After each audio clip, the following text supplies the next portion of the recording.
Yo, what's up, everybody, and welcome to the live match reaction show. Another edition. I'm your host Taryn, and brought right here with my man Patrick. Patrick, another commanding performance of 4 home clean sheets in a row for Palace now, and we've jumped up from 12th place to 9th place in the Premier League. Man, give me your initial thoughts of things. It was enjoyable. Nice to get off. Get a wing at home. Thought played really well. Very aggressive lineup by Vieira, which we'll get to in a minute. You just said 4th clean sheet, up to 9th. Nothing to complain about, except for really wanted more goals and some kids to play. But no, good. I enjoyed it. Good performance today. Watford were embarrassing though. That was my team going down. I get that they're going down, but they didn't put up a fight today. It was embarrassing for me, but. Whatever. Yeah, in not wanting to chat too much on the opposition, but yeah, I mean they didn't have much fight, did they? No, I don't understand it. You have to win this match to not go down. Again, I don't want to be anti-Roy. I'm not trying to be that. I saw he got a great ovation from the fans before the game, at halftime, and at the end of the game, so good for him. But just a typical like a Hodgson type, just no inspirational subs, just nothing out of them. I mean, again, I don't like Watford, so it's not a big deal. But just to me, where was the fight in them? You know what I mean? It was poor. It's one of those instances where like watching them and being on the other side of this, right? Thankfully. You know what I'm saying? Being on the other side of it, part of me did kind of feel for like their fans, 100%. Because it's like, damn, I know exactly. But the difference for us was, we staved off relegation each time, absolutely, all those years. You know what I'm saying? Not even, we never even got that. Like, did we ever come down to like, hey, like we have to win this game or we get relegated? Did we find ourselves? We've never been that way. We've always had like 3 or 4 games to go. Norwich, Swansea, today where we can relegate another side. But no, we've never actually had that. West Ham one year we won to stay up, but we've never actually, not in this iteration of Palace. In previous years, plenty of times when we were, had to win this game to stay up and we didn't do it. A couple times we've done it. But yeah, as far as we have to win Premier League, no, we've been, again, that just shows you again. That's I want to give credit to Roy for that, because again, having managers like Pulis and Allardyce, Pardew, and Hodgson put us where we are today, which is, you just said 9th position. I worried about relegation, everything's looking up. But again, if I'm a Watford fan today, man, that's a whimper, man. That's just really poor today. It wasn't 7-0, but it could have been. I mean, and honestly, like, it can feel that way. Like, it's rare that a 1-0 victory can feel like 3, 4, 5 goals.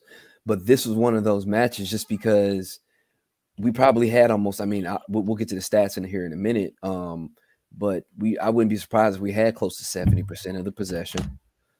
Like, I'm not sure if they had a shot on target. You know what I mean? Like, it was never in doubt. Even though you're 1 goal up, and we know that 1 goal for them means a tie ball game, but it never felt like that could ever happen within the ebbs and flows of the match. So I'll jump into real quick. Possession stats. We had 68%. Watford had 32%.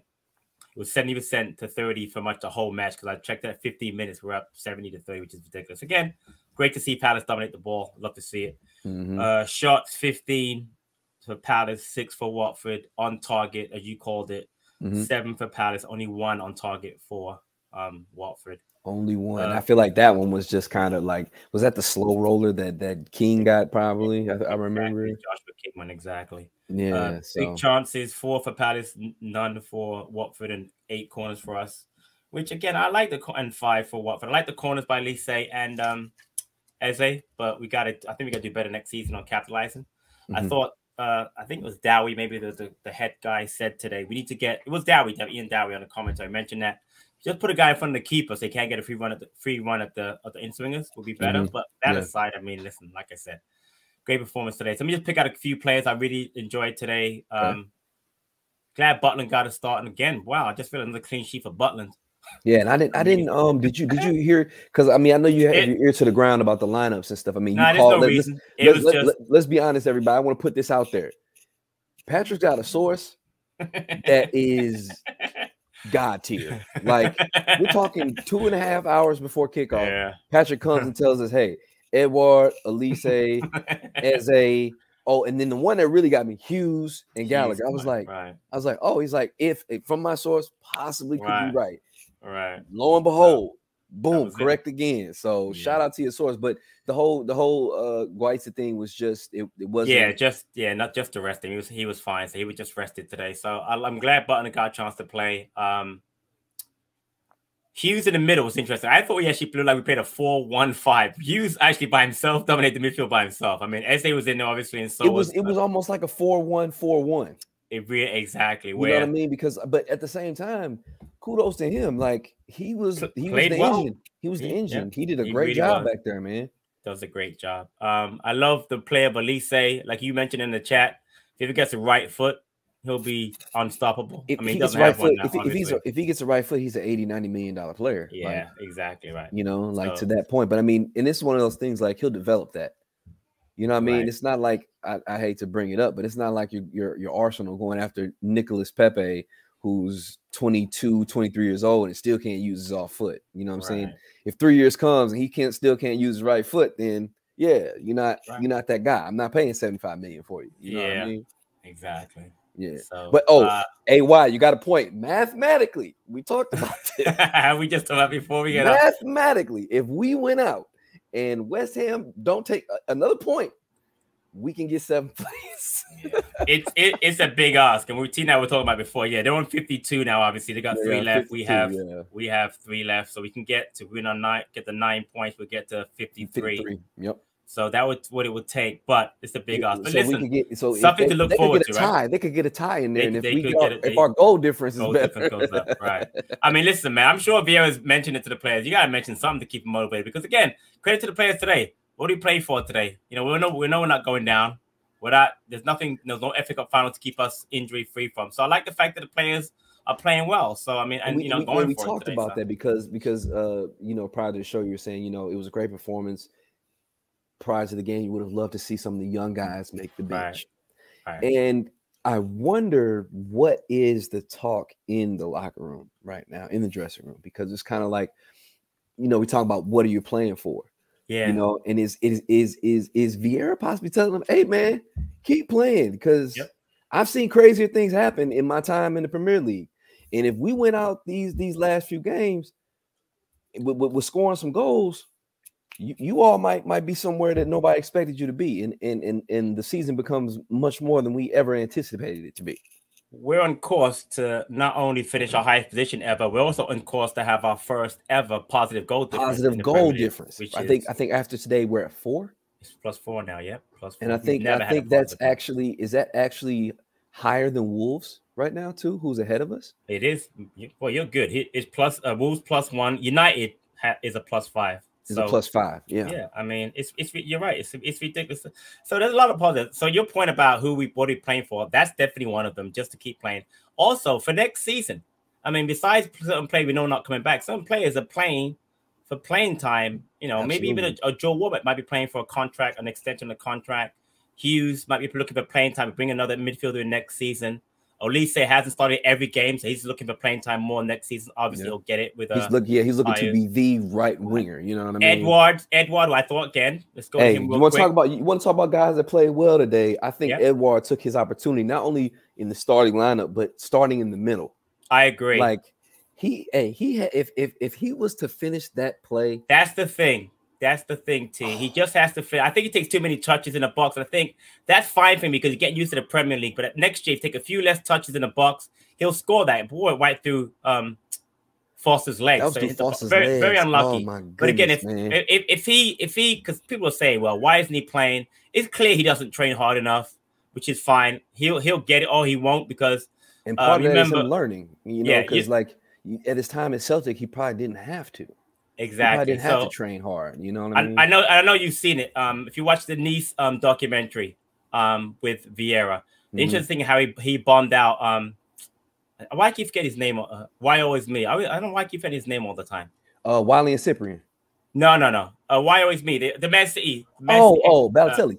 Balotelli. How he bombed him out because Balotelli's attitude wasn't working for him. Right away, he got the Nice. It's like, great player, great goal scorer. Can't play for me because your attitude's poor. maybe I'm not saying he's going to bum out. I'm just saying, obviously, Vieira identifies that right away and wants to change something about you. So with Edouard, I think that's a bad attitude, but it's not an attitude that he wants that. It's not a Mateta type. I want to work hard to play every day. So if he ever starts, gets the whole feel for it, he's going to be deadly next season. And I mean, the fact that he's gotten back into the lineup, it shows you a lot. Because some guys, right? Because he could just fall out of place and just waffle and just be on the outs. But he's Victor Camarasa, remember him? fell out with Hudson and never got I don't know back. I don't know if Camarasa ever had a chance. Like, but I'm saying Patty fell out with him because he was late for training a couple of times, and then he just didn't train hard after, and then he fell out with. My point being is that you can fall out with a manager easily, obviously, and then if you don't fall out with him, you don't play. So listen, going back to Edouard, kudos to him. Played really well today. Deserved the goal. Hopefully, again, give him a couple more games at the end of the season, and next season he comes out flying. Because I'm telling you, we get a 20-goal score out of him or Mateta next season, man, we could be going places next year. Sure. And you see it, man. You see it. I mean, right now, like if you think about where we are right now today, in clawing to get to the 9th spot right now in the Premier League, we're in a situation where we've gotten to this point late on. But think if we're more consistent throughout the season, or if we rewind to the first half of the season where we're taking some of those ties and just converting them into a few wins, maybe 2, maybe 3 of those matches. That's 4 to 6 points added to our 44 right now, or 40, however many. And we're saying to ourselves, now with our last 3 matches, we're really in a spot that if we do what we need to do, we could get 7th. But you're seeing that though, right? T, you're seeing that. 1, more clean sheets. Number 2, Sellers is more of a fortress. Number 3, we score, we don't lose. Now it's 50 matches now this season. We've won, we played them. We score first, 9 wins, 6 draws.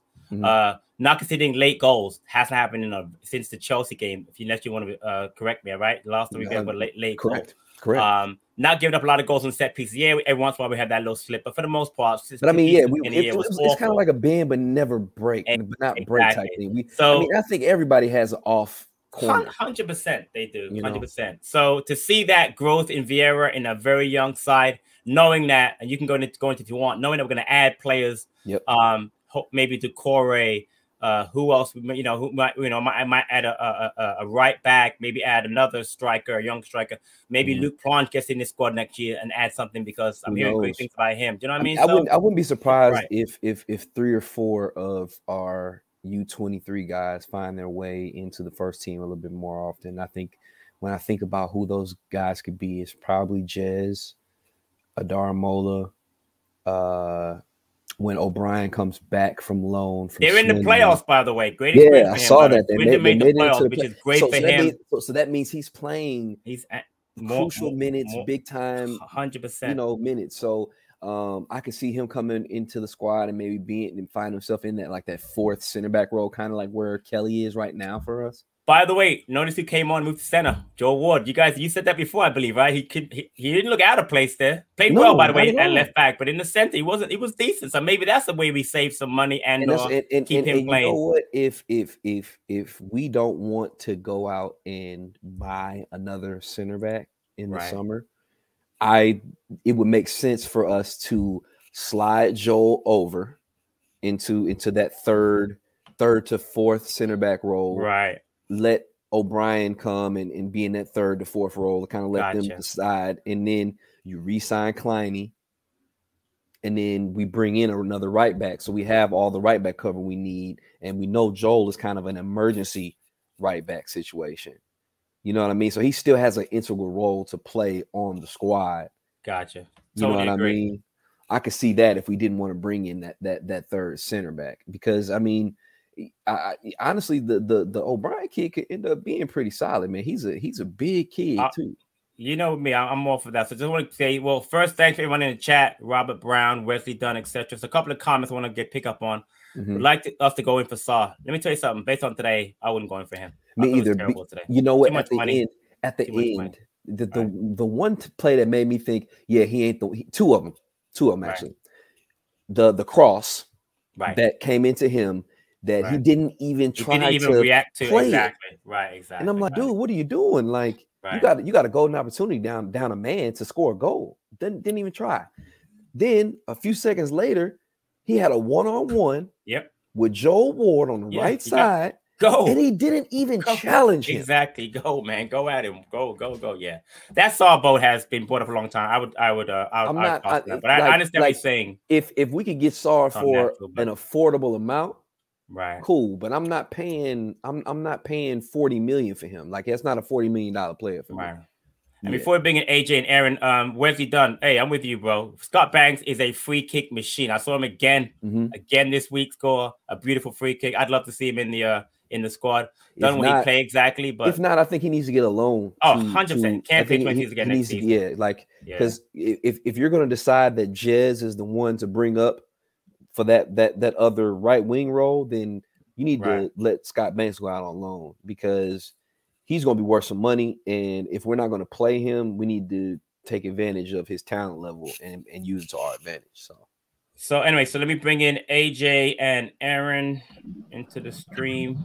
I think it's the first time Aaron has joined us, actually, man. He's usually in the chat, but it's the first time he done got on with us. Aaron's low-key sneaky in the chat. That's all right. Welcome, gentlemen. Welcome.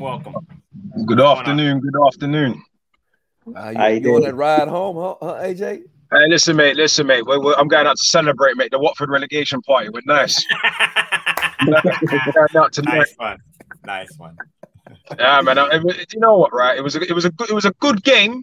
We won, but we weren't clinical, man. We weren't clinical. Foster pulled off 2 really good saves. One from Gay. I can't remember who the second one was. Honestly, if he wouldn't have got his leg, I don't think Wilf was clinical today. Listen, I'm happy to be public enemy number 1. I'm not biting onto this Edward over Mateta business. Yeah, people have been pining for it for long. My man. But he didn't really. My man. He holds on to the ball too long. He's not really doing that hard work that we need him to do. Like, Mateta is the better option, at least for now.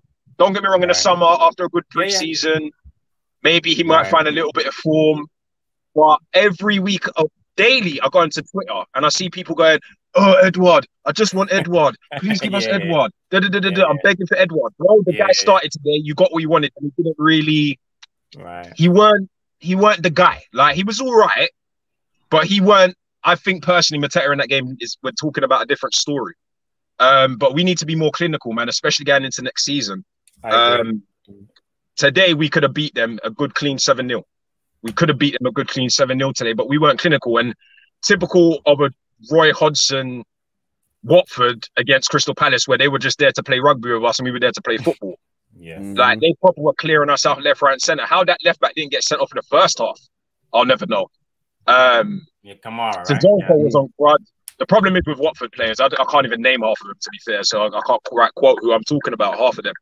But they were awful, man. They just came to just kick us about for a few hours and then just go about their business, man. But on another note, I was very happy to see Hodgson get his flowers today, man. He got a good round of applause at the beginning of the game. At the end of the game, he got a brilliant round of applause from all the fans.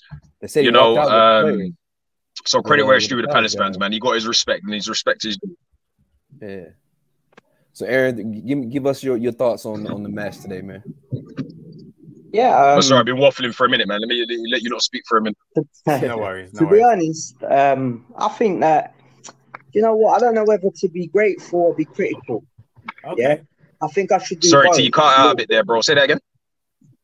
No, just saying, I don't know if I should be grateful or critical. I think maybe we should be both, but hold on, sorry, I think my signal's bad. Just to remember that this was a really bad Watford side. True. Yep. Definitely. And I don't know how I feel about it, because, like, I think he's got a point. We weren't clinical enough up front. And it's a really poor Watford side that kept giving the ball away in their own half. True. You know, and it's just like, yeah, good, you got the win. And you know what, I'm not going to complain, but I'm just worried, you know what I mean? Because if we play like this against a poor side like that, what are we doing wrong? Like, what's the problem? What's going on? Because we're supposed to have all of our best players on. We had today Gallagher, Olise, Eze, who's looking pretty much almost back on form. Right. We got Zaha and Edward. With regards to Edward, I think, you know what, as a centre forward, Mateta's better, definitely. Out on the wing, I think, yeah, all right, Edouard could be good. But then again, if you compare him with Zaha, Zaha's much better out on the wing than Edouard. Right. So, where does that leave Edouard? So, yeah, I get what you're saying about that. But, yeah, definitely, we just was not... We didn't look... I don't know, we just kept the ball. Like, Spanish football, we just kept passing it around. And that's it. We didn't really do nothing with it. What I'll add, Aaron and AJ, is the fact that this is the first time we've seen Zaha, Edouard, Olise, Gallagher, and Eze at the same time on the pitch. So I think you need to give them a little bit more time together, and I think that's what Villa was looking at for next season. I think the chemistry was actually pretty decent for that group of guys being out there for the first time. I thought their chemistry was pretty decent though. But I mean, but don't get me wrong, the chemistry was good. Don't get me wrong, the chemistry and the football was beautiful in the eye. In terms of skill, I mean, this is the most beautiful looking Crystal Palace team in terms of attacking wise we've looked. But bro, remember, Gallagher's gonna probably not be here next year, so you got to take that into consideration. And if we wanted to do that whole Edouard as a Gallagher, we should have done that earlier in the season anyway. But I would then debate and argue that at the end of the day, it's paid off for Vieira anyway, his ways of doing things. And I've said this before 100 times, bro. I back my manager. And about my manager's decisions. Sometimes I might not personally get along with it. And obviously with Twitter and social media, people are going to have their little moments of chatting and moaning or whatever. But bro, I know what I see when I turn up to the stadium, bro. I know what I see when I turn up. And at the end of the day, man, for the man's first season, bro, come on, man, respect where it's due. FA Cup semi-final when we're looking at what potentially an 8th/9th place finish. You couldn't ask for anything better, man. And I mean, the thing about it is like it's very much what Aaron started with. It can go. You can really go either way, right? Because even though we all know that from this performance, we probably should have played better. We probably should have had a better result, 3-4-0, if not more. There was never a point where I felt like we weren't going to win the match either. You know what I'm saying? Definitely. It's one thing to squeak out a 1-0 victory, to feel like, oh man, we barely got that one over the line, or to feel like, we ended up winning 1-0 because, we had plenty of chances and we just couldn't get the other ones, but we never were in a situation where they were going to tie that game or we were going to lose it. You know what I mean? So that's another piece that's there too, is the fact that we were solid enough as a club to make sure that we got the win, and that's the most, because I mean, even teams like Man City, Liverpool, they're going to have games where they don't play up to their usual standard. But the most important thing for them in the end is securing the 3 points. Right. So a question for you then, since you're saying that, T, let's see how you would put it. Would you guys say that we played really good, we did well, but the goals just didn't come, so it's one of those days? Right. Or would you say we played well up until we got into the final third, then we weren't clinical enough? So how would you put it? Probably the first one. Just because, like, honestly, if you think about it, that Edouard shot, if it doesn't graze the inside of Foster's leg, it's a goal. You know what I'm saying? Like, for some reason, I heard the announcer say, "Oh, that's a great job by Foster getting his leg on that." I was like, "Are you serious, bro? That was complete luck." But see, I'm going to disagree with you. I'm going to disagree with you. If we played against a better team, but that wasn't the case. We would have potentially lost that game. But you can't use that type of rhetoric because we played really, really good against better teams. So you can't really use that type of narrative, because when we play better sides, we've played better football. But but remember, what you got to understand is in fact, you talk about rhetoric quite a lot there. So in all fairness, there could have been you're right, but at the end of the day, if we don't have at least a certain benchmark of how we are playing, the team needs to have at least a minimal standard. Is the benchmark getting the 3 points, or is the benchmark talking about how well we played in getting the 3 points? No, and I'll tell you why. There are going to be times you can't play well every single match you play. You can't play up to your standard, but you can still get the win, though.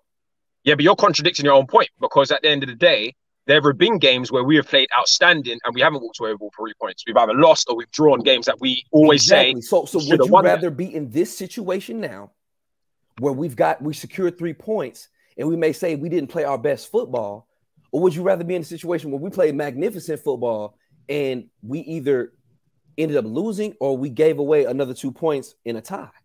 I'd rather neither, because at the end of the day, if we're going down your first point, you might as well just kept Hodgson, because that's how we used to do things. We used to just scramble the little 1-0s here. No, this wasn't a Hodgson performance. No, AJ. This is not a Hodgson performance. Yeah, AJ, he had 70% of possession. Right. You were there today. Shots on goal, on target. Right. You didn't enjoy that today, even though it was 1-0. You didn't enjoy that today? I mean, we dominated the game. When's the last time Hodgson would dominate a game 1-0, and then you would say he would win a game 1-0, but it would be boring? You didn't enjoy the game today with Edouard and Olise and Eze and Will? But then I'm more frustrated with the fact that we didn't use our execution. What I am not challenging here is the fact that we're playing beautiful football. What I am challenging is we're not being clinical enough, and that's based on sorry, my brother, I forgot your name, but my man's point, Aaron, is we weren't clinical in the final third today. Right. That's what the problem is for me, because under different opposition, because let's be honest, Watford are done anyway. They were done for a while. If we had played against even let me think, who's a better example? I wouldn't even say a top 6 team, because that's, how that can go either way. But against a team like I don't know, maybe an Everton, for example, or like a Leeds or something, they could have punished us for that. And it's quite funny, because everyone was talking about, Ward played it, slotted that centre back and everything. Watford weren't a threat today. At no point did I think to myself, Watford's going to score here.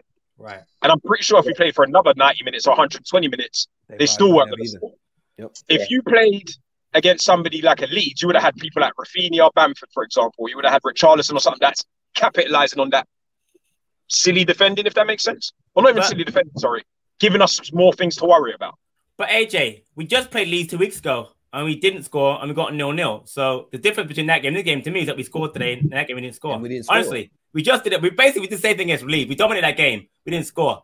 Do you know what I mean? So I understand your point, but if you want to use Leeds as an example, we actually just did that and beat them. So yeah, and but then remember the goal today. How good their goalkeeper played today too.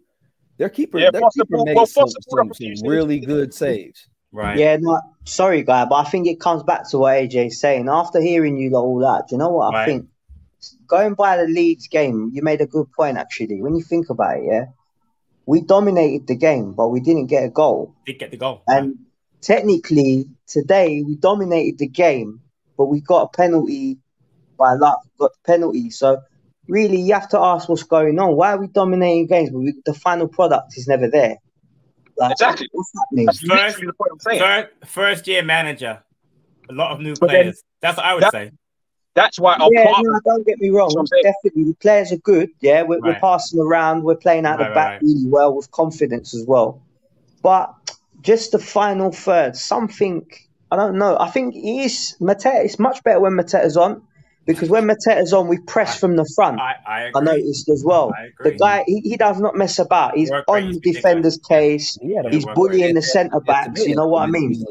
So, yeah, it's really good. But in terms of goal scoring, it's a bit worrying. Like, where, I mean, why? And I don't want to compare us to them just because I don't think it's the same level, same caliber. But teams like Liverpool and Man City weren't what they are today in their first seasons with Pep or with Klopp. Am I right? 100% you are. And part of that, I think part of that, like you said, is just, really, really, really getting everything down to a science amongst the guys. You know what I'm saying? So, I think I could definitely see us getting to that point, though. And I think it's good that, think about what we're talking about right now. I'm going to say the same thing you're going to say, right? We're actually think about our line of conversation dominating right now and winning by more than one goal. You know what I'm saying? So it's a new world. We're talking about two performances that we just had that we feel like we should have performed better, but we didn't lose either encounter. Right. You know what I'm saying? So at least we can speak from that standpoint compared to where we've been in the past, where we will be on here celebrating the fact that we got a point off of a team. Basically, guys, we were Watford the last 4 seasons. How did that feel? Yeah, exactly. That's what I was saying. Yeah. So, that's why I said part of me says we should just be grateful, really. Exactly. You know what I mean? Exactly. And that's why you said it could go either way. You know what I'm saying? Yeah. Because you sit there and watch that game and literally every single one of us as Crystal Palace fans knew exactly what they were feeling watching that brand of football out there. There's zero fight. You're not bringing on attacking players. You know what I mean? It's like, no, like if we tie this game, we get relegated. We need to be extreme. They should have been the more aggressive side from the get-go, and they weren't. Yeah. I disagree on the aggressive side, man. We got the living daylights kicked out of us today, man. I'll tell you. I don't think that we got kicked anywhere near as bad as we have in the past by Watford. They weren't rotational. They weren't. I mean, how many times they didn't rotational foul whiff like they have in the past? At least Roy was clean enough and good enough of a gentleman and not have him do that. Right. Yeah. You I know? agree. But we got guys, double over Watford. It's been a while since we had the double over Watford. They said it's been about. They said it's, I think, 2000 something last time. Early 2000s. Yeah, I said early 2000s. And as I speak, Brighton just scored against Man United. Man United are awful. No way. I just bet on Man United to win. But anyway, I hope they come into Selhurst in that last week, pants down, ready to let us do what we want to do. Send them to Europa Conference when we played them on the last game of the season. Team is rubbish, man. Yeah, man. We'll be battling for that conference place, mate. We'll be battling for that conference place. Wouldn't that be great, huh? Wouldn't that be? Oh, that'd be. Oh my God! Trust the process. Imagine that. Hey, mathematically, we're not out of it yet. I keep saying it. Yeah, man. We can dream. We can dream. Do those maths, man. Do those maths, man. And honestly, our last 3 matches are a lot more favorable than some of the other teams that are in that same area as we are. You know what I'm saying? So who knows? Yeah, man. It's doable. Anything's possible. It's football. Exactly. And you know what? I figure Patrick Vieira's telling them that too, because Patrick Vieira's probably seen crazier things happen in the time that he's been playing. Like, yo, man, just keep playing. You know? So for you guys, who was your man of the match? Who stood out for you all the most in today? For me, Will Hughes. One man midfield, basically. Literally. What a lovely, solid box to box, clean precision passing, always in the right position as well. I notice his position is very good. Mm-hmm. He falls back to help out the defense. He goes forward to help out the attackers. Yeah, he's so aware of what he's doing. You know, he's a great midfielder. I think he's going to grow more as well under Vieira. Yeah, I agree with that, definitely. What about you, AJ? The way he was cussing out. He cussed out a few players today, actually. He's a little bit of a firecracker, actually, Hughes. Yeah, he is, yeah. I'll actually go that was against his old squad, too. That was nice for him, too. Yeah, for real. I would have loved for him to score against them. You know, that would have been beautiful. I'm going to go between Klein and Anderson. Probably Anderson today. Like, he was solid, man. And he was just spraying that ball across the place. He was kind of covering us a bit. And when obviously Gay came off, he just kept doing his job. That's my guy. Sorry, before you finish, one thing as well. I forgot a big shout out to Klein, man. Yeah, that guy. I tell you what, he's turned up, man. He's seriously like he just gets better every game as well. I hope we give him another extension, man. Like I think he's deserving of it, dude. Like good shout, T. I mean, at least give him one more, maybe one more and an option. I don't know, because like he's just that solid, man. And he shows why he spent time with a club like Liverpool. Like outside of being injured, that dude is a quality right back. Yeah. Like, but he'd probably be England's right back now if he never had those horrible injuries, you know. Because he was there'd be no Trent Alexander-Arnold without those injuries, to be fair. Like, yeah, he's experienced. You can tell he knows what he's doing. Yeah, definitely. Absolutely. And he knows, he like kind of like what you were saying about Hughes, he knows how to pick his spots. And you could tell he knew when to make the overlap for Elise, but he also knew when to sit. Him now as well. Yep. He wasn't fit before when he first started. I could see that his mind was in the right place, but his fitness weren't quite there yet. Mm-hmm. You see what I mean? And now the fitness is catching up a bit as well because he had more game time. He's just a great player, man. He's experienced, really good. Absolutely. Well, we appreciate you, fellas, man. Thanks for tapping in with us, man. We always appreciate y'all joining us. Appreciate you, AJ. No Aaron, worries, man. care, See you later. Right?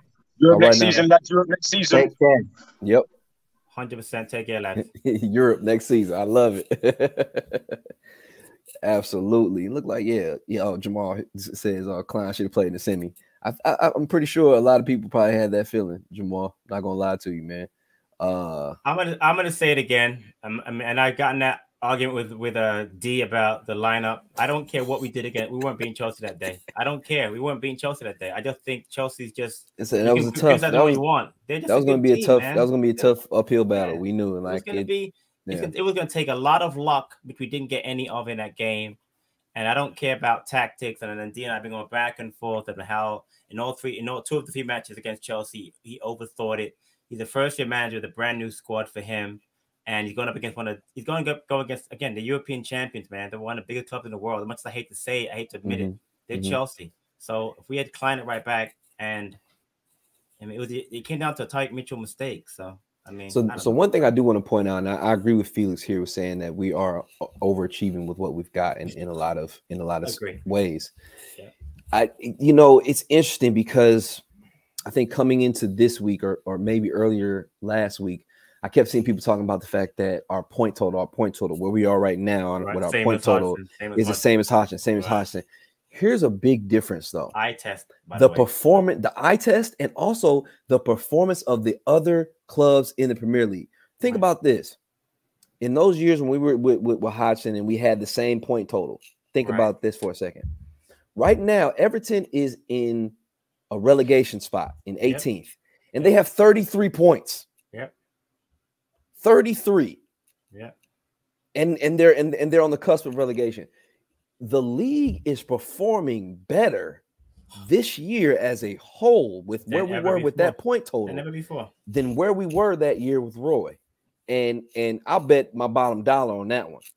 So you got to realize that we're passing the eye test, and we're talking about a Premier League that is hands and feet better overall with the performance of the teams than that year, because to be on 33 points in that year probably would have put you closer to 16th or 15th rather than being in a situation where you're 33 points and you're on the cusp of being relegated.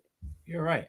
I mean, if you take out Man City and Liverpool, let's be honest, the other 18 sides are pretty. I mean, Norwich, I bet I did really poor, so take them out. So the other 17 sides on any given, I mean, it's a stupid football phrase, right? Any given Sunday, in this case, any given Saturday, anybody can beat anybody else. So that really wasn't the truth. Because you're right, look at the top, the top 6.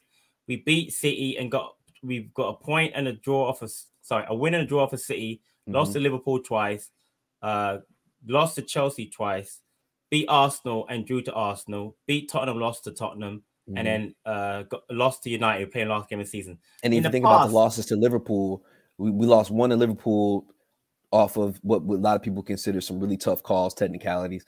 Right. Chelsea squeezed one out from us. The second game, it was a 1-0 late.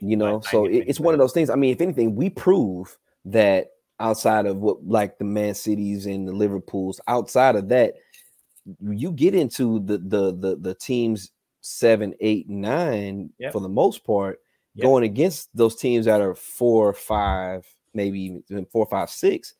Those are dog fights, man. Those are tough matches, bro. Like, and we prove that because when we play against those guys, they know it's not a walk in the park. Right. Yep. Right. And it says even more, and this goes to what you were saying about the whole eye test piece. With us before, it wouldn't have been an easy game with us because we're going to have a low block. We're going to have a low block of 8 with 2 at the top. Right. And we're going to be hard to break down. And that's counterattack. That's what's going to make us hard to beat. Right. But now our eye test is completely different. We're a tough match now because we'll beat you. Right. We can win. We've shown it. Yeah.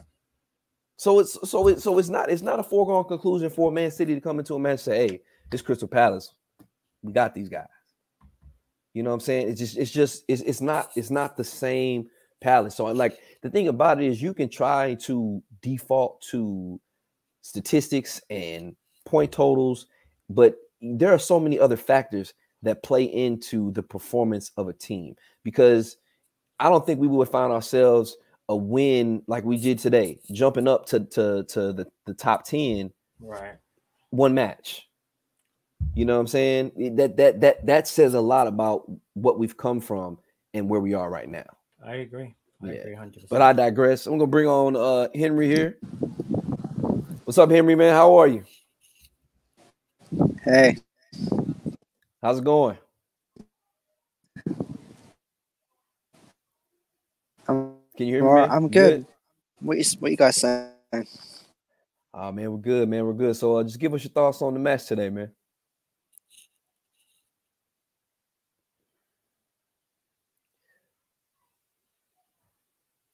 Having some reception issues, I guess. So I'm gonna pull Henry out of here because we can't hear my man. But hopefully he can get his reception together. But okay, Patrick. So to like, I just want to touch on this one more time. But people have been calling for the lineup that we had today. Right. Calling for it. Right. All year long. What do you make of it? Is it something that with time could be absolutely incredible? I mean, because here's the thing, though. We finally got Edouard out there up top with Zaha on one side and Elise on the other, and Eze pushing from midfield. Do you see something in it, or what are your thoughts on it? I like it because it's very flexible. And it's very unique for Palace. It's much more attacking because, like I said, I'll say it again. I really thought we were playing a 4-1-5. I mean, really it was Hughes in the middle by himself, and then Eze, Gallagher just trying to get forward as much as they can with obviously Wilf, Elise, and Edouard ahead of him. But I'm gonna say I'm gonna back up AJ, man. I think Mateta under this system, he's a better fit as that central striker. Today, Edouard, I thought, played very, very well. Won't take away from what he did. But I just feel like he takes too many touches and he's not in positions that Mateta gets into. A perfect example is Mateta was on the field for like a minute. A cross came over from Elise and he had a header. He almost got his first head, like a header, almost go out of way. That was another one. That was another really good save from Foster. Let's be honest. That was an on target attempt that would have been a goal had Foster not made a tremendous save. So I'm torn between, does Edouard just need more time to to play with Wolf and Elise to get on the same page? But there were some moves today that Elise, Zaha, Eze, and Elise made that was fluid and beautiful. Edouard made a back heel. Exactly. That back heel that went up the line, was it to Mitchell maybe? To Mitchell, right. Mitchell's overlapping him, right? Oh my God, I was like, that's beautiful football. So the football is great to watch again. So the eye test tells me, give it more time.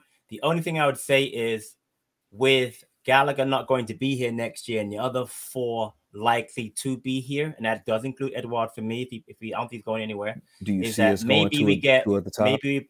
Maybe put Macker in their next match for Gallagher and see how it works with two guys in the middle with the other four ahead, and to give Eze a real free role to move. Because even today I saw Wilf, obviously it happened, but Wilf couldn't change with Edouard at any point. At least they could go into the middle. Eze was out wide a lot trying to support, the left and the right side. So there's a fluidity there that is very unlike Palace. I like it. And like I said, with 3 matches to go, you do that for me next week and against Villa, Everton, and United, and you add in a couple of kids on the bench, like I mentioned before.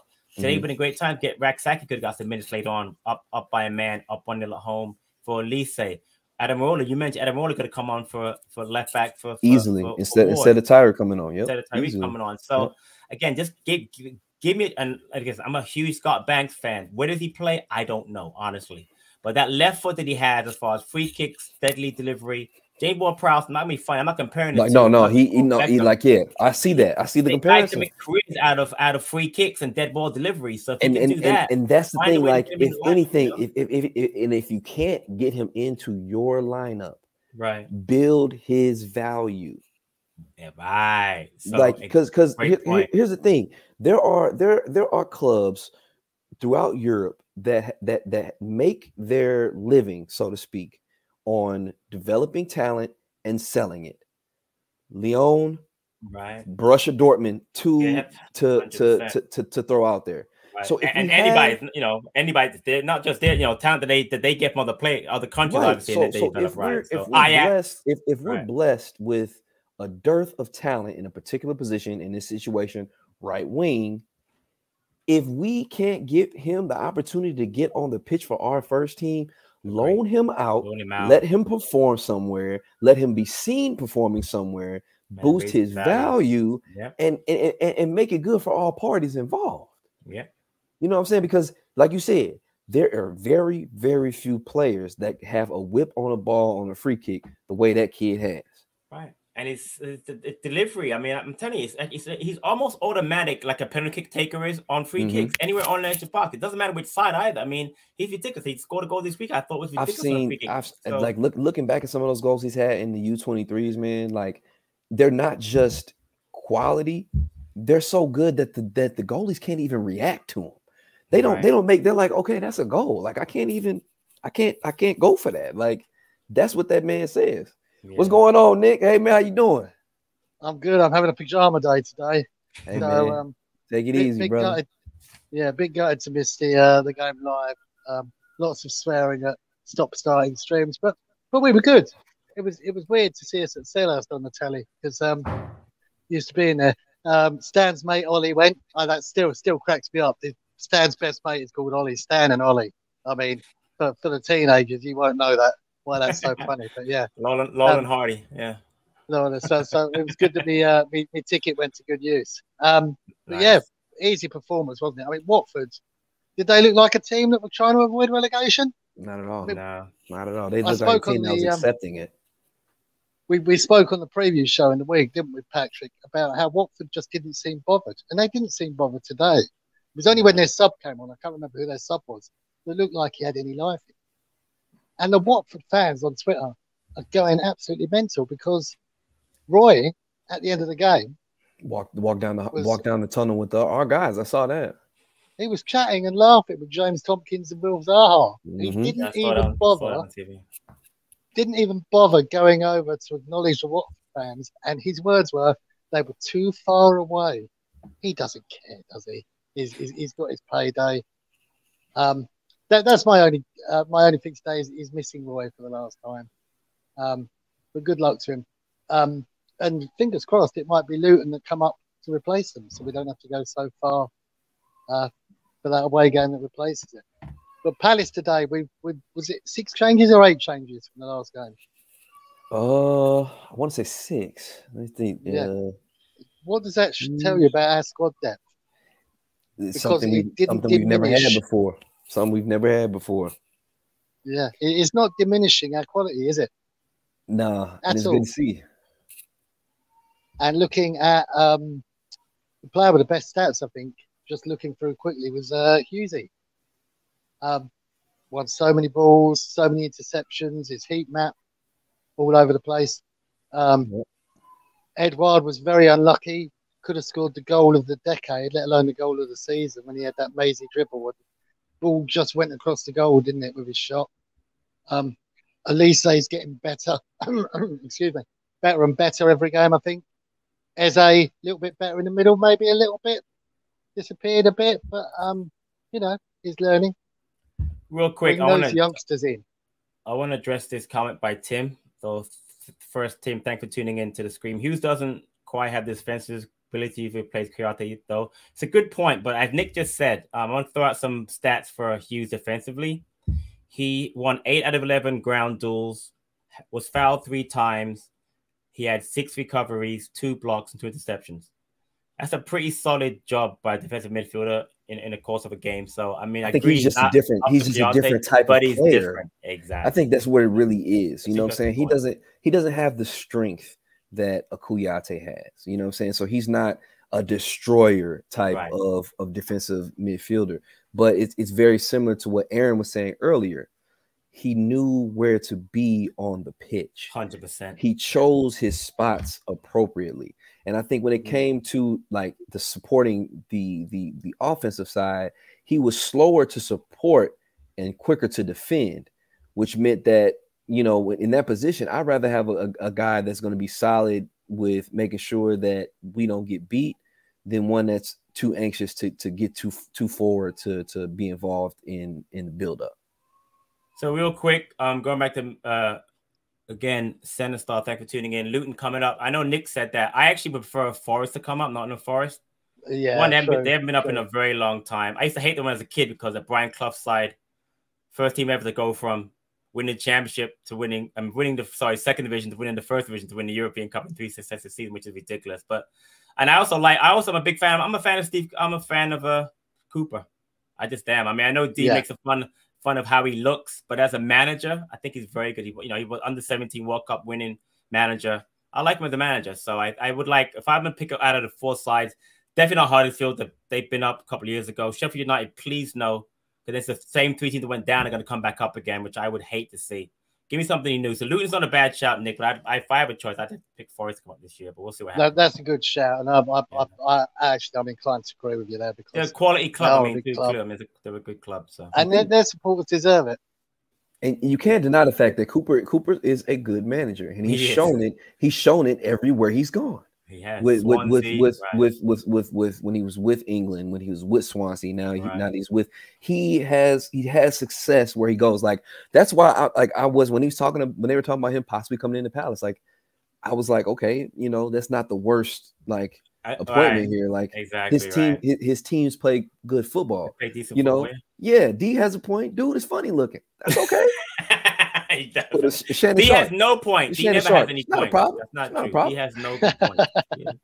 As long as they saw that bloody away kit, fruit salad out. You remember fruit salads, Patrick? I don't know if you get them in America, but it does look like a tree ball kit. Yeah. But Luton, you were non-league not long ago.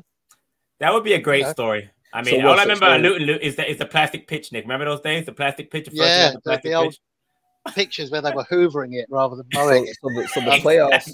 Exactly. So the playoffs are Huddersfield, Luton, Nottingham, and Sheffield. Correct. Yeah. Gotcha. And I think the biggest story of the day has got to be Bristol Rovers, who need a League Two. They needed to win 7-0 to get 3rd place, and won 7-0. They won 7-0. They beat Scunthorpe 7-0, and they pipped Northampton on goal difference. Actually, not even goal difference, on goals scored, because they both had 22 goal difference. Both at 80 points, but wow! So now they're League One, 71. So they got promoted exactly, and Northampton got the playoffs. They got Mansfield. But the good story about that is in that division. That's what we're talking about. Johnny Williams and O'Brien played for Swindon. They're in the playoffs, right? We're rooting for them to win, come up. That'd be great if they both got promoted. That'd be nice, especially for O'Brien, the experience of being in that. So it's great. Like okay. So let's say that happens. Let's say Swindon gets that promotion. Right? Do we keep O'Brien there? Do we let O'Brien go back again? As you said, I'd love to have him in the squad. I keep it. I'd honestly want to have him back here, man. To be honest with you, like bring him back. I think he was captain in the. He goes from captain in the U23s to then playing every day with Swindon, to helping them for he's playing with men now, and he's helping his team to be on the cusp of promotion. Like I kind of want him to be back with us, just to be honest with you. Yeah. But good for him though. Great season for him though. Just to be part of that is a great experience. You can't put a price on that experience for them. So that's good for them. I just saw Sutton just missed out, didn't they? Sutton missed out by a point. Ooh. That's a shame. I noticed the under-18s beat Brighton yesterday 2-1. Where did they finish in the end? Third. Southampton, West Ham, and then us who are third. Listen, great. They have more matches. Nick, they have another game. Yeah. But I think they secure third, though. They have Chelsea, but they're going to finish third because right now I'm excited about those kids. Southampton on 62. They have a great academy, by the way. I hate to say they do. West Ham 58. We have 50 with a game in hand over Arsenal in fourth. So we get a point in our last game. We will finish in third. But again, great season for them. There were some good players there. We played Fulham last game. Akawali's played really well. Hey, Ronaldo penalty kick. Against you know who? No, I'm sorry, free kick. He scored on a free kick? No. It's been a long time. I thought he did that one. Nah, he hit over the bar. I thought his head was looking ahead. I thought he had a penalty kick, so I had my head down for a minute. But typical Ronaldo over the bar. But yeah, I love the 18s. Anybody watch the documentary on Palace TV about last year? I watched the first. 18? Yeah, I watched the first episode. Paddy McCarthy has a way about him with the kids. He's very, very good. I love him, and I like his outlook, mentality. Has he got the ability to come through? I think so. To become a first team manager. I would love it. I like him where he is. I think he's great for nurturing, giving him that mentality for first team football, and then letting somebody else do it.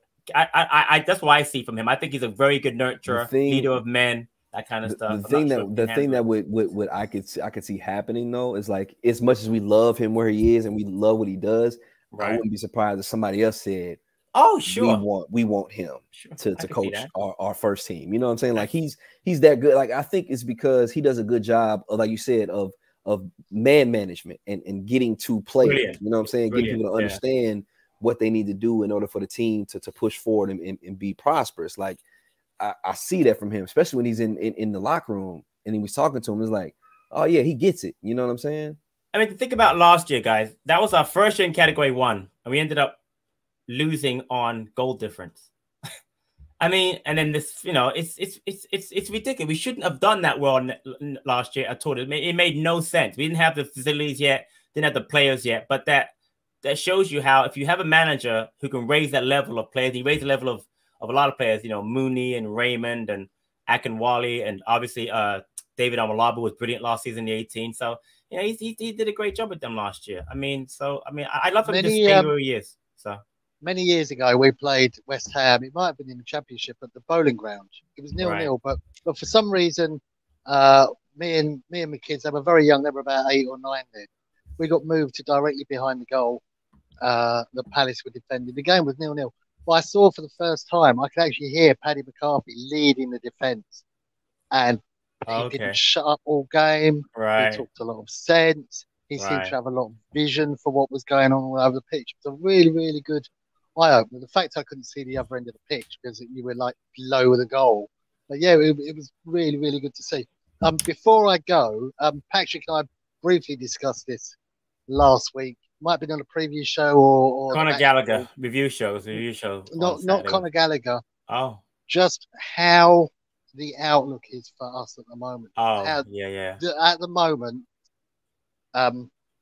you how long have you been supporting Palace for? 8 years, 9 years? Who, me?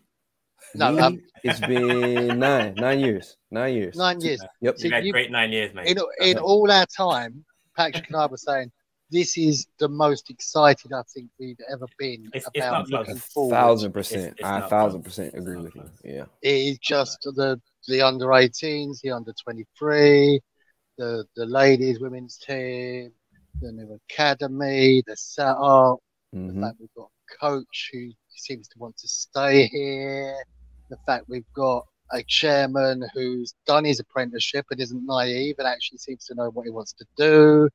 The fact that Doug is now accepted as somebody who can go out and get players. The only thing we need to sort out is the beer choice in the family lounge. I mean, that'll come with time. That'll come with time. We don't all want San Miguel. I love it. But yeah, it's just a good time to be a Palace fan. And anybody moaning, get down the fucking road and go and support Charlton, because this is the best of times. The best of times for a Palace fan. And I think it's going to get better. Patrick, you agree? Absolutely. Just before I die, get me a trophy, please. Just not the ZBS Cup. I respect it. League Cup, FA Cup, please. And then I will personally come over for every European match that following season. I promise you.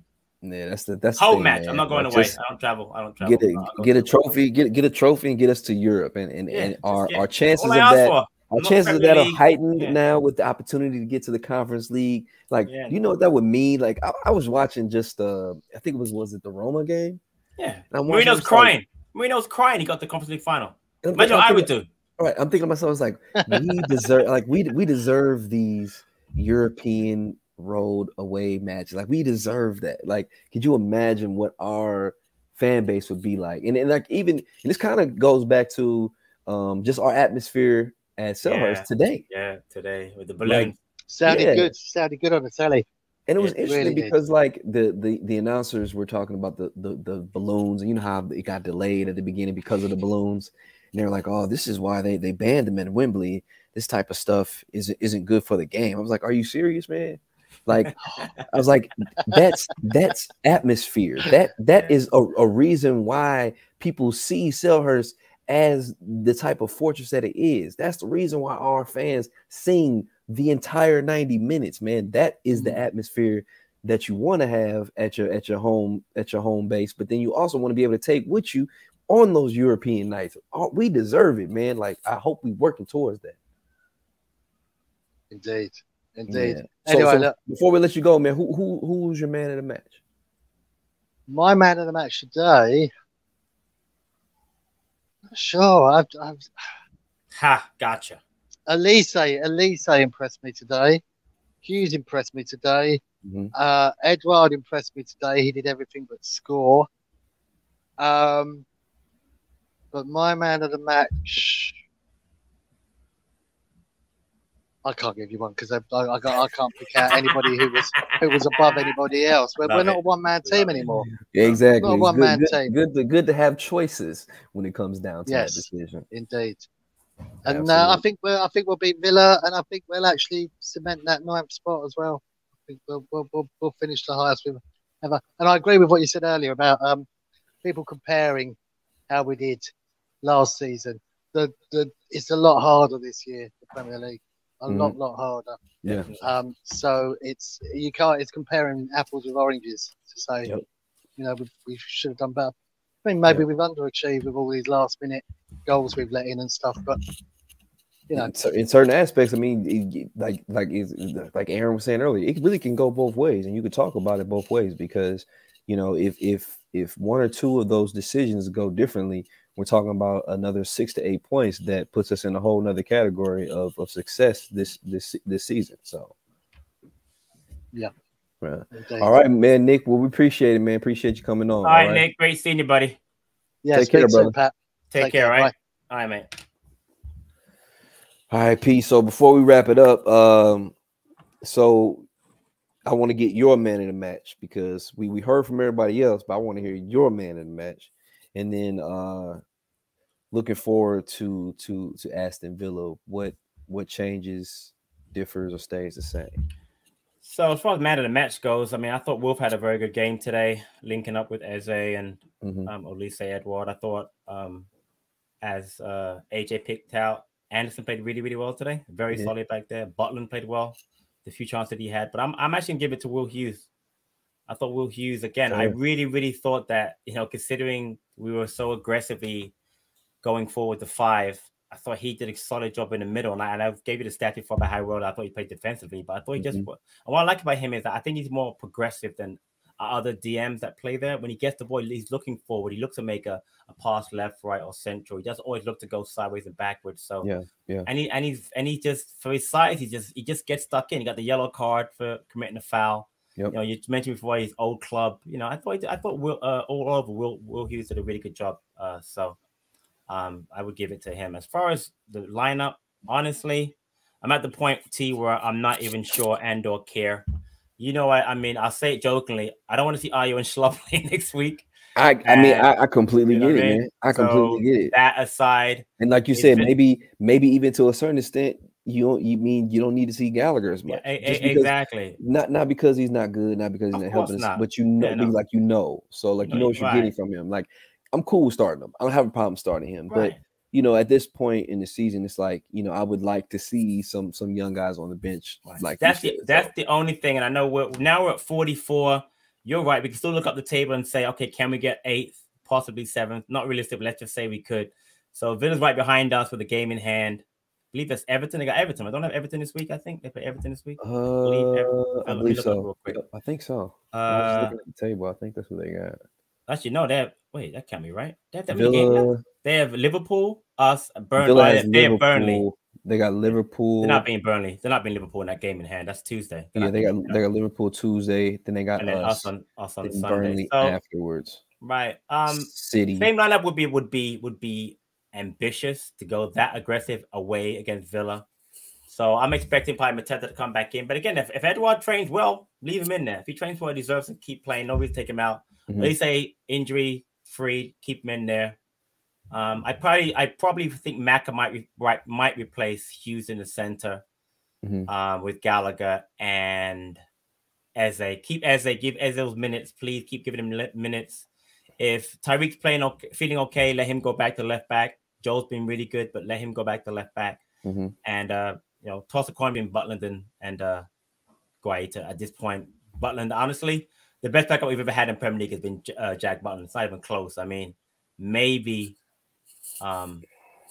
McCarthy was decent when he was backing up with Hennessy. Hennessy was a trash backup whenever he played, but McCarthy was a good backup, and he started to play under Pardew, and then he had an issue. But you can't deny how well Jack has played every single chance, every single time he's come in, man. Give again, toss your corner up and never. The only issue I have obviously would be Gahey. Gahey is it's tough because I wonder what his issue is. Yeah, and hopefully we'll hear about that in the press conference. Then we're looking at Tompkins or Kouyaté back there, but again, whatever he does, not a problem as long as I don't have to say. I mentioned the two players, but again, give me Jez and Adam Rule on the bench, please. They play the last game Monday, I believe, the last 23 game. At that point, they're free to train with us 100%. Put them on the bench, man. Yep. Get them on a little bit in Villa. Get the Everton, probably not, way too much because they need that game too much. Don't put them on. And then obviously United, unless we're just killing them. Unless we're killing them, right? Well, hopefully, right. And then obviously get them on against United. So if we can get 2 matches out of what I can see, maybe Banks, Adam Rolla, and Raksaki, I'll be ecstatic if we can do that. But yeah, so my man of the match, I'm giving it to Eberechi Eze. Good for you. Oh, give it to him. Love it. Love Eb. Just because of the fact that like everybody has said, everybody's mentioned, he looks like he's really back. He does. Or very close to where he was. He looks so great on the ball. His deliveries are great. I mean that corner that he took that was fantastic ball placement for us. He's doing great things. And then the thing I'm happy about is he's showing that he can be a Premier League midfielder. I feel like there was so much talk about, he can't play in the center. He's not built to be able to be a Premier League central midfielder. I think he's showing that. Now he's showing the quality that he has. So I think my man of the match goes to him. Changes wise, man, I guess I really like Butland back there. I do, but I mean, we gave Guaita the game off to rest. Right. You know what I mean? So I guess if Guaita is in a good enough space, we feel good. I think we bring him back in. If Gay's okay, then we put him and Anderson back in there. The question is, if Gay's not okay, do we bring Tompkins in or do you play Ward there like we saw today? Good point. Maybe experiment with Ward for next season. So I don't know. I mean, but hopefully, like I said, hopefully it'll be Anderson and Gahey. Hopefully Tyrick on the left with Klein on the right. Midfield, maybe I think you probably bring back MacArthur in the center as a Gallagher, and then Elise Zaha, and I think it just comes down to preference, whether it be how good they were in training or who they feel is going to be better suited to play against Villa's central pairing. Yeah. So kind of a toss up between Edouard and Mateta for me. But yeah, but that's gonna wrap it up for us, man. We've been here with y'all for a little over an hour. We appreciate you all tapping in with us. Make sure you like, comment, subscribe to help the algorithm. For anybody out there that's interested in advertising with us, as it says down here, hi at backofthenest.com to be able to partner with us. We appreciate all you tuning in, and as always, up the Palace. Eagles. All right.